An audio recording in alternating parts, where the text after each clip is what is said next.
Hello friends, welcome to SSC coaching centre. दोस्तों, आज मैं आपको रेलगाड़ी के सवाल सिखाऊंगा और ये सवाल लोको पायलट यानी कि एएलपी, रेलवे ग्रुप डी और एनटीपीसी एग्जाम के लिए बहुत इंपॉर्टेंट है। तो वीडियो को पूरा जरूर देखें। चलिए स्टार्ट करेंगे। पहला सवाल, एक 250 मीटर लंबी रेलगाड़ी रेलवे लाइन पर लगे पेड़ को 50 सेकंड में पार करती है। रेलगाड़ी की गति किलोमीटर पर घंटे में पूछा जा रहा है। गति यानी कि उसने चाल पूछी है। चाल बराबर फॉर्मूला होता है दूरी बटे समय। ठीक है, चलिए चाल निकालनी है ना हमें। हमारे पास जो दूरी है, जो लंबाई है, वो 250 की है। 250 लिखेंगे। समय सेकंड में है, 50 सेकंड का।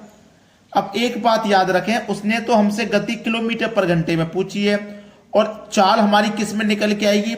ये मीटर में है, ये सेकंड में है, तो चाल हमारी मीटर पर सेकंड में निकल के आएगी। 0 से 0 कटाएंगे, 5 से 25 कट जाएगा 5 बार में, तो 5 मीटर प्रति सेकंड। ये हमारी मीटर पर सेकंड में है, लेकिन हमें किलोमीटर पर घंटे में बताना है। अब इस बात को सीख लीजिए कि कोई भी वैल्यू हमें किलोमीटर से मीटर प्रति सेकंड में चेंज करनी है, यानी कि बड़ी यूनिट से छोटी यूनिट में चेंज करनी है, तो हम क्या करेंगे? 5/18 से मल्टीप्लाई करेंगे। यदि हमें मीटर प्रति सेकंड से किलोमीटर में चेंज करनी है, छोटी यूनिट से बड़ी यूनिट में चेंज करनी है, तो हम 18/5 से मल्टीप्लाई करेंगे। अब हम मीटर से किलोमीटर में चेंज करेंगे। मीटर से किलोमीटर में तो किससे गुना करेंगे? 18/5 से। तो हमारी क्या निकल के आई है चाल? 5 को इसको चेंज करना है किलोमीटर में, तो 18/5 से मल्टीप्लाई करना है। क्लियर इतनी बात? जहां 5 से 5 कट जाएगा, बचेगा क्या? 18 किलोमीटर प्रति आवर। अब ये हमारा किलोमीटर प्रति आवर में हो गई, तो चाल हमारी कितनी हो गई? 18 किलोमीटर प्रति आवर। यह सवाल का बिल्कुल सही आंसर है। प्रश्न सभी को समझ में आ गया। अब देखेंगे अगला सवाल। अगला प्रश्न, एक ट्रेन ने 140 मीटर लंबे प्लेटफॉर्म को 15 सेकंड में और 180 मीटर लंबे प्लेटफॉर्म को 17 सेकंड में पार कर लिया। ट्रेन की गति क्या है? गति मतलब चाल। ठीक है, चाल बराबर क्या होता है? दूरी बट्टे समय होता है। अब ऑप्शन की तरफ आप नजर डालोगे तो किलोमीटर प्रति घंटा है, इसका मतलब किलोमीटर प्रति घंटे में बताना है। ये मीटर में है, समय सेकंड में है, तो चाल मीटर प्रति सेकंड में निकल के आएगी। चलिए, दूरी हमारे पास कितनी है? दूरी हमारे पास 140 की। ठीक है, और यहां पे कितनी है? 180 की। प्रश्न को ना यहीं पे ध्यान में रखिए। प्रश्न को यहीं पे ध्यान में रखिए। आपके पास दो दूरी हैं। ठीक है, एक ट्रेन 140 मीटर लंबे प्लेटफॉर्म को 15 सेकंड में पार कर रही है और 180 मीटर को 17 सेकंड में। ऐसा सवाल कभी भी आए तो आपको क्या काम करना है कि जो दूरी आपके पास दी गई है, इन दोनों का अंतर करिए। दूरी का 140 180 का अंतर 4 आएगा, 40 आएगा। समय का भी अंतर कर लो, यहां 15 है और यहां 17 है, तो दोनों का अंतर कितना आएगा? 2 आएगा, तो समय 2 आ गया, 2 सेकंड का। क्लियर होगी बात? 2 से 40 को कटा दो, 20 मीटर प्रति सेकंड आ गई चाल। लेकिन हमें क्या करना है? किलोमीटर पर घंटे में बताना है, तो इस 20 को किलोमीटर पर घंटे में चेंज करेंगे। तो मैंने पिछले ही क्वेश्चन में बताया था, 18/5 से मल्टीप्लाई करेंगे। अगर किलोमीटर पर घंटे में चेंज करेंगे तो 5 से 20 कट जाएगा 4 बार में, 18 चौके 72। 72 किलोमीटर प्रति घंटा। देखो किस ऑप्शन में है? ये दिया गया है बी ऑप्शन में। ये आपके सवाल का हो जाएगा बिल्कुल सही जवाब। अब देखेंगे अगला प्रश्न। अगला सवाल, एक रेलगाड़ी 400 मीटर लंबे प्लेटफॉर्म को 50 सेकंड में और एक अन्य 600 मीटर लंबे प्लेटफॉर्म को 60 सेकंड में पार करती है। रेलगाड़ी की चाल क्या है? देखो बहुत अच्छा सवाल, बेहतरीन क्वेश्चन है ये। एक रेलगाड़ी है जो 400 मीटर लंबे प्लेटफॉर्म को 50 सेकंड में और 600 मीटर को 60 सेकंड में। अभी आपने पिछला क्वेश्चन देखा था कि नहीं? बिल्कुल वैसा ही है। आपसे चाल क्या है ना? चाल बराबर दूरी बट्टे समय। चाल बराबर दूरी बट्टे समय। बस इस प्रश्न में थोड़ा सा उसने चेंज कर दिया है कि रेलगाड़ी की लंबाई और चाल दोनों बतानी है ना? तो हम चाल निकाल लेंगे, सबकी चाल अलग अलग है, चाल निकाल लेंगे तो पता लग जाएगा।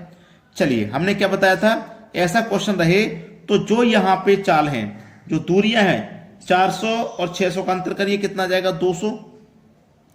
समय का अंतर करिए, 60 और 50 का 10 गया, 0 से 0 कितना आ गया 20 मीटर प्रति सेकंड आएगा।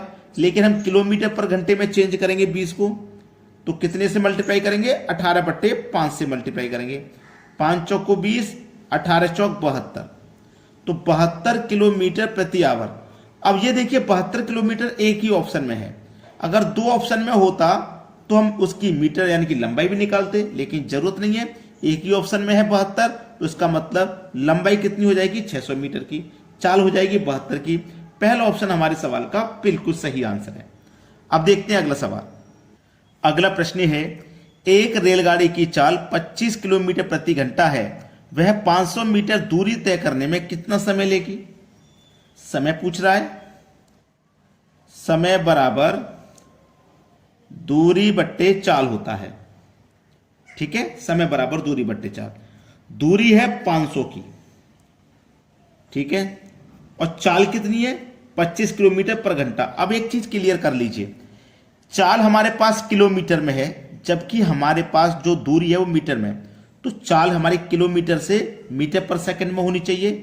तो हम इस 25 की चाल को किलोमीटर से मीटर पर सेकंड में चेंज करेंगे, तो मीटर पर सेकंड में चेंज करेंगे तो कितने से मल्टीप्लाई करेंगे, 5/18 से। 25 पंजे 125 बटे में 18, ये हो गई हमारी चाल चेंज करने के बाद, कितनी 125 बटे में 18। अब ये जो 18 है यहां से हटके कहां पहुंच जाएगा भैया, मल्टीप्लाई में ऊपर पहुंच जाएगा, ये बात आप अच्छे तरीके से जानते हैं। 125 से 504 बार में कट जाएगा और 18 चौके 72, तो समय क्या निकलेगा 72 सेकंड का, ठीक है, 72 सेकंड का समय आ जाएगा। ये हो जाएगा सवाल का सही आंसर। अब देखेंगे अगला प्रश्न। अगला सवाल, एक रेलगाड़ी एक खंबे को 20 सेकंड में तथा 100 मीटर लंबे एक प्लेटफॉर्म को 30 सेकंड में पार करती है, तो रेलगाड़ी की लंबाई क्या है। अच्छा सवाल है कि नहीं भाई, है कि नहीं, बढ़िया सवाल। देखो, एक रेलगाड़ी एक खंबे को 20 सेकंड में पार करती है।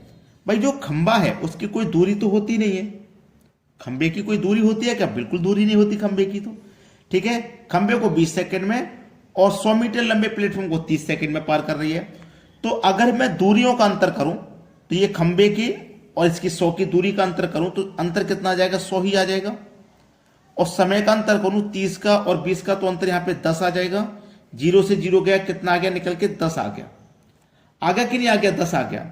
अब यहां पे आ गया 10, तो उसने पूछा रेलगाड़ी की लंबाई क्या है, उसने पूछा है रेलगाड़ी की लंबाई क्या है। अब प्रश्न को थोड़ा सा समझना, लंबाई यानी कि दूरी पूछा है, दूरी बराबर क्या होता है, चाल, ठीक है, चाल गुने समय होता है, चाल गुने समय, ठीक है। अब हम देखो यहां पे हम क्या कर रहे थे, चाल निकाल रहे थे, चाल बराबर दूरी बट्टे समय, हमने यहां पे दूरी रखा दोनों का अंतर, बट्टे में समय रखा दोनों का अंतर, तो चाल आ गई 10 की, चाल आ गई हमारे पास 10 की। समय कितने का है भैया, हमारे पास समय कितने का है, समय हमारे पास 20 सेकंड का। 20 का गुना कर दीजिए हम यहां पे 10 से, तो कितना आ जाएगा 200 आ जाएगा, 200 मीटर। दूरी कितनी आ गई 200 मीटर की, सवाल खत्म। 200 दिया गया है बी ऑप्शन में। अगर आप कहेंगे कि सर समय आपने 20 क्यों लिया, 30 भी समय है हमारे पास, हम 30 भी ले सकते थे, यही तो कहोगे। लेकिन हम क्या करेंगे, जो हमारी रेलगाड़ी है उसकी लंबाई बतानी है। अगर मैं रेलगाड़ी की लंबाई मुझे बतानी है तो केवल खंबे को लूंगा मैं, क्योंकि खंबे की कोई दूरी नहीं होती है। 20 सेकंड में खंबे को पार करने का मतलब है कि रेलगाड़ी अपने आप को ही पार करेगी खंबे से, लेकिन प्लेटफॉर्म को पार करेगी और अपनी भी दूरी को पार करेगी 30 सेकंड में, ठीक है। इसमें प्लेटफॉर्म की भी दूरी आ जाएगी, लेकिन खंबे में दूरी नहीं आएगी किसी की, खंबे में केवल रेलगाड़ी की ही लंबाई आएगी। इसीलिए रेलगाड़ी वाला जो समय है उससे मल्टीप्लाई करना है। समझ में आ गया ना। चलिए अब देखते हैं अगला सवाल।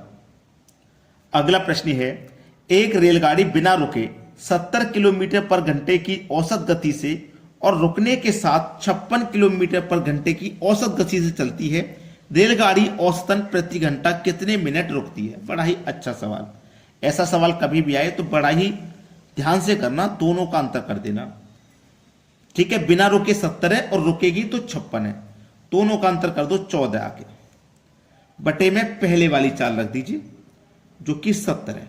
ठीक है, 14 एकम 14, 14 पंजे 70 मतलब कि 1/5। और मिनट में पूछा है ना घंटा, 60 से डिवाइड मल्टीप्लाई कर दो बस। 12 पंजे 60, 12 एकम 12, 12 मिनट रुकती है। बी ऑप्शन सवाल का सही जवाब हो गया। क्या करना है, दोनों का अंतर बटे में पहले वाला समय कर लिया ना। प्रति घंटा कितने मिनट रुकती है, 1 घंटे में कितने मिनट रुकेगी, उसके लिए हम 60 से मल्टीप्लाई करेंगे। वीडियो आपको अच्छा लगा, सभी बच्चे वीडियो को लाइक करें और शेयर करके जाएं। ठीक है दोस्तों, वीडियो देखने के लिए बहुत बहुत धन्यवाद।